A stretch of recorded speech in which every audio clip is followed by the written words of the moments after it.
Hello students, आज हम class 9 science का लेसन नंबर 8 स्टार्ट करेंगे, दैट इज मोशन, जिसे आप हिंदी में गति भी कहते हैं। और जो जो मेन पॉइंट्स या टॉपिक्स हम आज डिस्कस करने वाले हैं वो मैंने ऑलरेडी यहाँ बोर्ड पे मेंशन कर दिए हैं।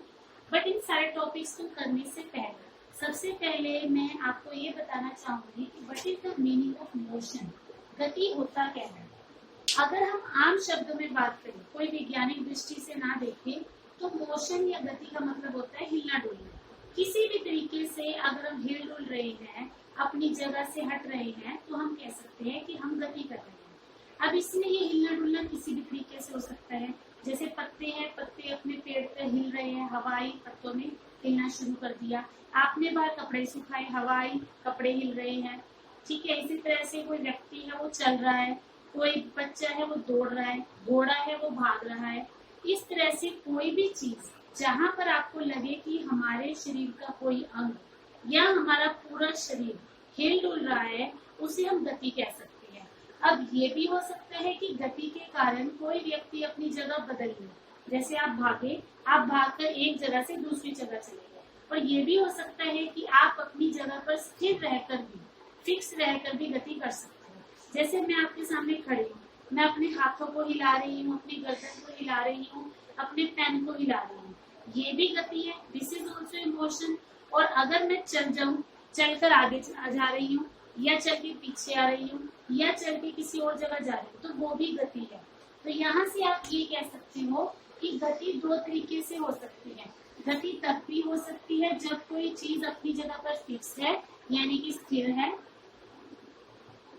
और गति तब भी हो सकती है जब कोई चीज अपनी जगह पर फिक्स ना रहकर मूव कर रही है, यानी कि वो स्थिर नहीं है, अस्थिर है। तो यहाँ पर हमने जो बात करनी है सबसे पहले, वो आता है हमारा सरल रेखीय गति। जैसे कि नाम से पता चल रहा है, सरल रेखीय गति। सरल रेखीय का मतलब होता है स्ट्रेट लाइन मोशन। अगर कोई चीज सीधी एक ही लाइन में चल रही है, उसी लाइन में वो चलती रही, उसने अपना रास्ता नहीं बदला, तो हम कहेंगे कि वो सरल रेखीय गति है। जैसे उदाहरण के लिए मान लो कोई व्यक्ति है, वो ए पोजीशन पर था और ए पोजीशन से सीधा चलते हुए वो बी पोजीशन पे पहुंच गया, तो इसको हम क्या कहेंगे, straight line motion. When an object moves from one point two another point in a straight line, then that is known as straight line motion। एक ही लाइन में रहते हुए जब कोई व्यक्ति या कोई ऑब्जेक्ट अपनी जगह बदल रहा है, तो उसे हम बोलेंगे स्ट्रेट लाइन मोशन।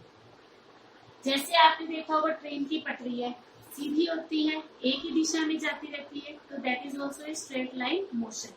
ठीक है, तो ऐसा कोई भी उदाहरण जहाँ पर आपको लगता है हम एक ही दिशा में चल रहे हैं, तो उसे हम स्ट्रेट लाइन मोशन यानी कि सरल रेखीय गति कहते हैं।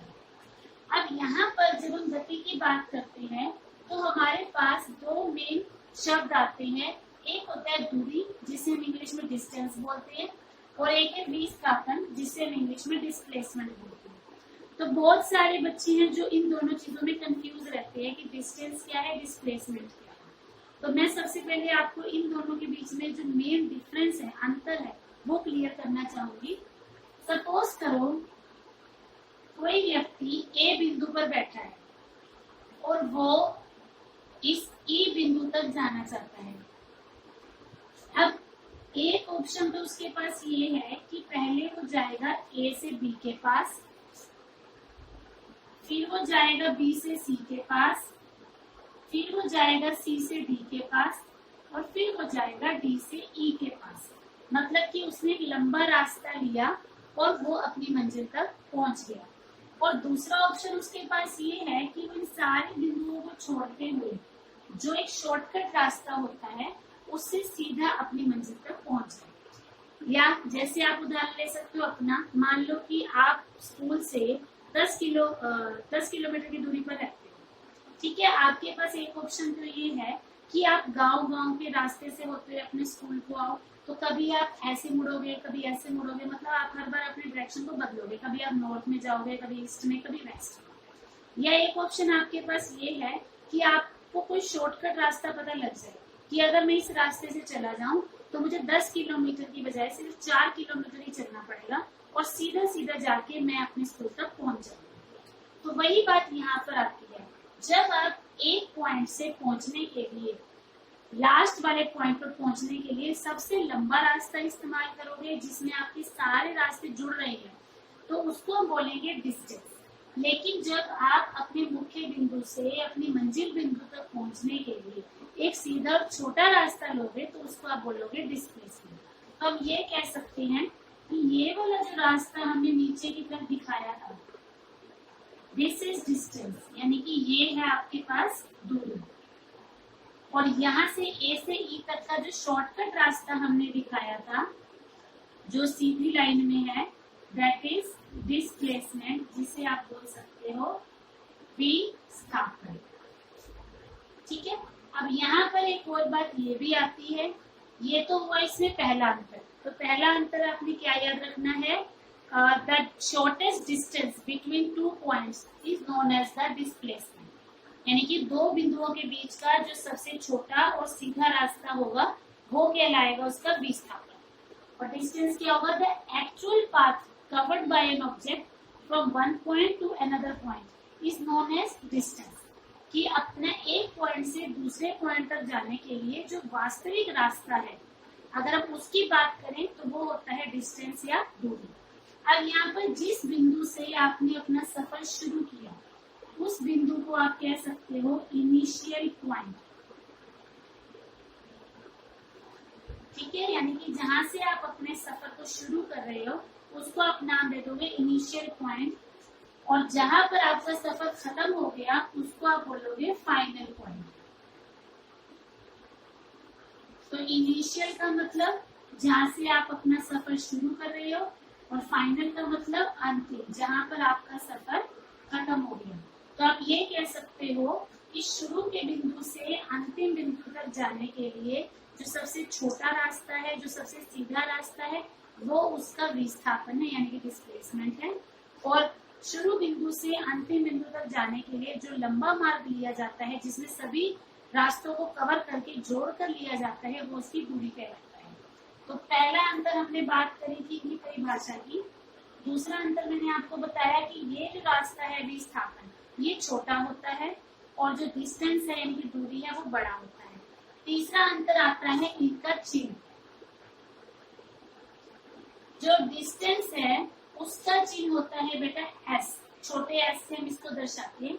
डिस्प्लेसमेंट का चिन्ह भी छोटा एस ही है, बट हम इसके ऊपर एक एरो लगा देते हैं। अब यहाँ पर एरो और लगाना और एरो ना लगाना, इसके भी दो मतलब है।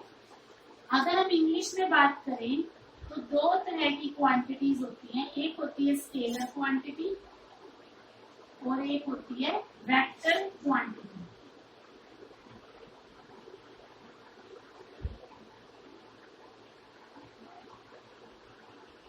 तो स्केलर का मतलब होता है अदिश, और वेक्टर का मतलब होता है सदिश। अब नाम से आप इसको याद रख सकते हो। यहाँ पे दिश शब्द बना है दिशा से, दिशा मतलब डायरेक्शन, और अ का मतलब हम जनरली अभाव के लिए इस्तेमाल करते हैं, यानी कि जहां पर दिशा नहीं, दिशा का अभाव है। और सदिश का मतलब होता है दिशा के साथ। तो इसका मतलब ये है कि जब आप बात करते हो दूरी की, डिस्टेंस की, तो दूरी में आपको दिशा के बारे में ज्ञान नहीं होता, तो इसलिए यह एक अदिश राशि है। बट विस्थापन में आपको दूरी के बारे, आपको दिशा के बारे में पता होता है, इसलिए वह एक सदिश राशि है, यानी कि वेक्टर क्वांटिटी है। इसका मतलब क्या है, जैसे मैंने अभी आपको उदाहरण दिया था कि अगर आपको अपने घर से स्कूल की तरफ आना है तो आप 3-4 गांव के रास्ते से होते हुए आते हो, तो कभी आप नॉर्थ में जाओगे, कभी साउथ में जाओगे, कभी ईस्ट में जाओगे, यानी कि बार बार आपकी जो डायरेक्शन है वो चेंज हो रही है। बट जब आप डिस्प्लेसमेंट में जाते हो आपको एक ही रास्ते में जाना है, आपको पता है कि मुझे सीधा जाना है तो ईस्ट में जाना है, सीधा जाना है तो वेस्ट में जाना है। तो इसलिए हम कह सकते हैं कि जो दूरी है उसमें हमें दिशा नहीं चाहिए, तो वो एक अदिश राशि है, यानी कि स्केलर क्वांटिटी है। डिस्प्लेसमेंट में हमें डायरेक्शन चाहिए, तो वो एक सदिश राशि है, यानी कि वेक्टर क्वांटिटी। तो चौथा डिफरेंस आपका ये आ गया कि डिस्टेंस जो है that is a scalar quantity, and displacement is a vector quantity. उसके बाद आता है पांचवी चीज आती है यहाँ पर कि क्या इन दोनों की वैल्यू 0 हो सकती है। हाँ जी 0 हो सकती है। डिस्टेंस 0 नहीं हो सकता बट जो डिस्प्लेसमेंट है इट कैन बी 0। देखो डिस्टेंस कभी भी 0 नहीं हो सकता क्योंकि आप अपने घर से चले, आप इतना लंबा रास्ता काट के अपने मुख्य बिंदु तक पहुंचे, तो इसका मतलब आपने कुछ ना कुछ वहां पे रास्ता तय किया है, तो डिस्टेंस को आप कभी भी 0 नहीं मानते, कुछ ना कुछ वैल्यू उसकी जरूर होती। बट डिस्प्लेसमेंट में मैंने आपको एक बात बताई थी, जहां से आपने चलना शुरू किया और जहां आपने चलना खत्म किया, आपने उन दोनों के बीच का रास्ता लिया। अगर मान लो आप जिस जगह से चलना शुरू हुए पूरा चक्कर लगा के अगर आप उसी जगह वापस आ जाए, तो यानी कि आपका इनिशियल और फाइनल पॉइंट सेम हो गया, तो उस केस में आप कहोगे कि आपकी डिस्प्लेसमेंट 0 है, क्योंकि जनरली डिस्प्लेसमेंट निकालने के लिए हम फाइनल और इनिशियल पॉइंट को माइनस करते हैं या हम उन दोनों के बीच की दूरी लेते हैं। तो अगर आपके दोनों पॉइंट ही सेम है तो वहां पर आप ये मानोगे कि आपकी डिस्प्लेसमेंट 0 है। तो आपने पांचवी चीज ये याद रखनी है कि डिस्टेंस कैन नॉट बी 0, दूरी शून्य नहीं हो सकती but displacement can be 0, displacement शून्य हो सकता है। तो यहाँ पर देखो हमने डिस्टेंस और डिस्प्लेसमेंट में 5 अंतर किए हैं, इससे ज्यादा अंतर भी हो सकते हैं, इससे कम अंतर भी हो सकते हैं, बट आपको 5 अंतर जो है पता जरूर होने चाहिए। पहला अंतर मैंने आपको बताया था डेफिनेशन का, distance is the actual distance और actual difference between two points, actual path covered by an object, यानी कि जो वास्तविक दूरी तय करते हैं एक बिंदु से दूसरे बिंदु तक जाने की। और डिस्प्लेसमेंट में हमने क्या किया था, it is the shortest path between two points, की सबसे सरलतम रास्ता, सबसे छोटा रास्ता। दूसरी चीज हमने की थी कि जो डिस्टेंस है वो हमेशा ज्यादा होगा, जो डिस्प्लेसमेंट है वो हमेशा कम होगा। उसके बाद हमने किया था कि जो डिस्टेंस है वो एक अदिश राशि है, यानी कि स्केलर क्वांटिटी है जिसमें आपको दिशा नहीं चाहिए, बट डिस्प्लेसमेंट जो है वो एक सदिश राशि है, वेक्टर क्वांटिटी है जिसमें आपको दिशा चाहिए। चौथा डिफरेंस हमने ये किया था कि डिस्टेंस का जो चिन्ह है वो एस है, सिंबल जो है वो एस है, और जो डिस्प्लेसमेंट है उसका चिन्ह होता है एस, लेकिन उसके ऊपर हम एरो बनाते हैं क्योंकि एरो का मतलब है उसके पास दिशा है। पांचवा अंतर हमने ये किया था कि डिस्टेंस 0 नहीं हो सकता बट डिस्प्लेसमेंट 0 हो सकता है। ओके, तो अब हम करते हैं अपना नेक्स्ट टॉपिक।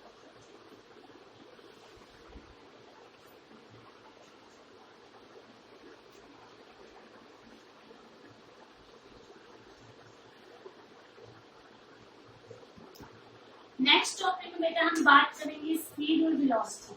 जैसे डिस्टेंस और डिस्प्लेसमेंट, इन दोनों शब्दों को हम एक दूसरे की जगह प्रयोग कर लेते हैं, थोड़ा सा डिफरेंस है। इसी तरह से जो स्पीड और वेलोसिटी है, यानी कि चाल और वेग है, उनमें भी थोड़ा सा अंतर है, तो वो मैं आपको बताऊंगी। पहला अंतर तो आपने यही ध्यान रखना है, आप छोटी क्लास से पढ़ते आते हो कि अगर आपको किसी चीज की चाल निकालनी है तो आप एक छोटा सा सूत्र पढ़ के आए होगे 7वीं क्लास में, चाल बराबर दूरी बटा में समय, कि कोई वस्तु समय 1 सेकंड या 1 घंटे में कितनी दूरी तय कर रही है वो उसकी चाल यानी कि स्पीड कहलाती है। आप अपने घर से स्कूल गए, आपको स्कूल जाने में मान लो 1 घंटा लगा, 1 घंटे में आपने कितनी दूरी तय करी, मान लो 10 किलोमीटर, तो 10 किलोमीटर प्रति घंटा आपकी क्या हो जाएगी, स्पीड। सीधी सी बात है कि कितने समय में आप कितनी दूरी तय करें। तो जनरली हम समय को 1 मानते हैं, चाहे वो 1 घंटा हो सकता है या चाहे वो 1 सेकंड हो सकता है। तो 1 सेकंड या 1 घंटे में आपने कितनी दूरी तय करी उसको हम बोलते थे चाल यानी कि स्पीड। तो यहाँ पर भी वही चीज आती है, जब आप चाल की बात करोगे तो आपका सूत्र बनेगा दूरी बटा समय, लेकिन जब आप वेग की बात करोगे तो वेग के लिए आप लिखोगे विस्थापन बटा समय।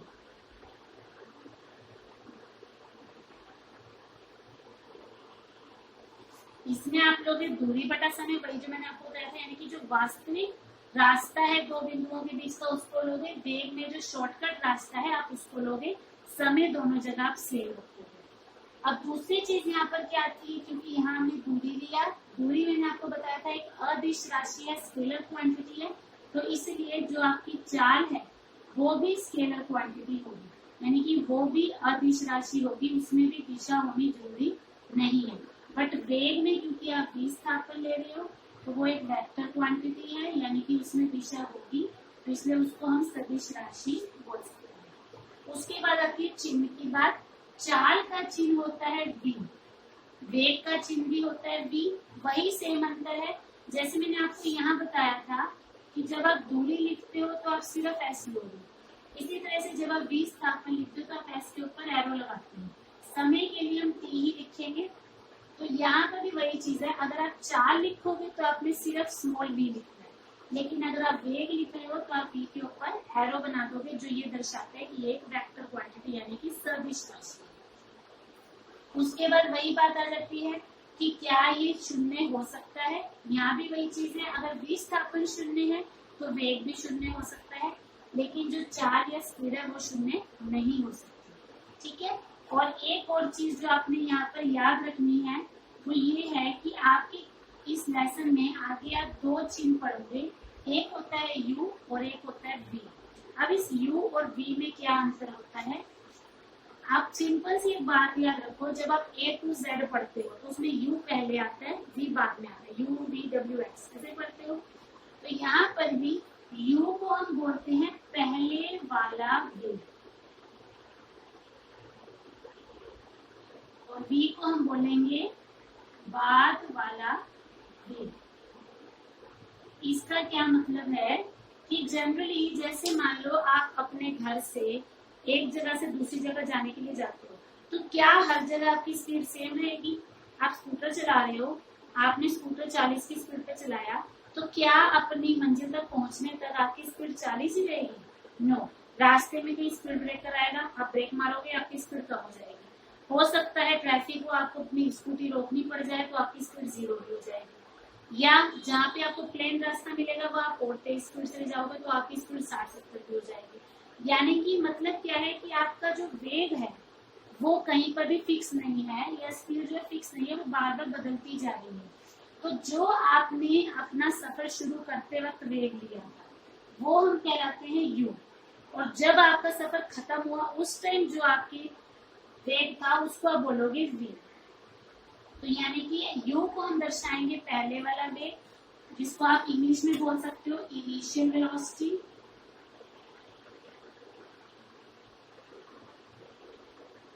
और v को आप बोल सकते हो फाइनल वेलोसिटी। तो कई बार आपसे प्रश्न पूछा जा सकता है कि किसी भी गाड़ी की एवरेज वेलोसिटी बताओ। एवरेज वेलोसिटी जिसको आप हिंदी में कह सकते हो औसत वेग बताओ। तो जैसे मैं आपको एक सिंपल सा उदाहरण देती हूँ, आप लोगों के फाइनल पेपर हुए, फाइनल पेपर में आपके पास 5 सब्जेक्ट है, हिंदी, इंग्लिश, मैथ, साइंस, ऐसे। मान लो आपके किसी सब्जेक्ट में 84, किसी में 90, किसी में 95, किसी में 86, किसी में 88, लेकिन आपसे ये पूछा जाता है कि बच्चों आपकी परसेंटेज क्या है। तो आप क्या करते हो, आप अपने सारे सब्जेक्ट्स के नंबर को जोड़ते हो और बटा में जो टोटल होता है, जैसे 500 नंबर है उससे भाग करके 100 से गुना कर देते हो, तो आपको परसेंटेज मिल जाती है। यहाँ भी वही चीज है, आपने जब अपना सफर शुरू किया, मानो तब आपकी जो वेग था वो 60 था, 60 किलोमीटर प्रति घंटा था, और हो सकता है जब आपका सफर खत्म हुआ हो तो वो 80 किलोमीटर प्रति घंटा हो गया हो।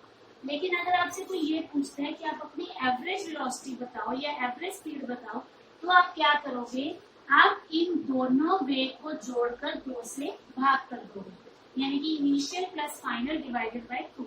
तो जैसे शुरू में मान लो आपकी होती थी 60, फिर हुई 80 बटा में 2, तो 60 जमा 80 हो गया आपका 140 बटे 2। तो आप कहोगे कि आपका जो औसतन वेग है वो है 60 किलोमीटर प्रति घंटा।